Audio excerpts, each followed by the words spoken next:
Hello children. இப்போ நம்ம ஒரு previous year question பார்ப்போம். Question number 12. Which of the following reactions is not explained by the open chain structure of glucose? So நம்மளுக்கு இங்க கொடுத்திருக்கிற 4 ஸ்டேட்மெண்ட்ல எது வந்து குளுக்கோஸ்னுடைய ஓப்பன் செயின் ஸ்ட்ரக்சரை எக்ஸ்பிளைன் பண்ணாதுன்னு கேட்குறாங்க.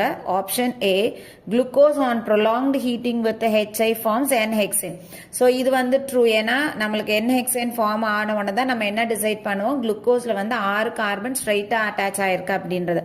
அடுத்தது glucose reacts with hydroxylamine to form auxin.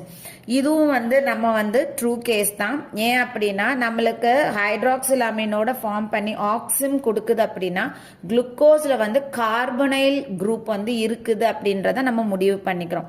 அடுத்தது glucose gets oxidised to gluconic acid on reaction with bromine water. This is also true because இந்த ரியாக்ஷனை வச்சுதான், ஃபார்மேஷன் ஆஃப் குளுக்கோனிக் ஆசிடை வச்சுதான் குளுக்கோஸ்ல வந்து ஆல்டிஹைடு குரூப் இருக்குது அப்படின்றத நம்ம டிசைட் பண்றோம். ஸோ இந்த 3 statement they are true statement. They explain that glucose has a open chain structure. இப்ப D க்கு வரும். Glucose exists in two forms, two different crystalline forms, alpha and beta.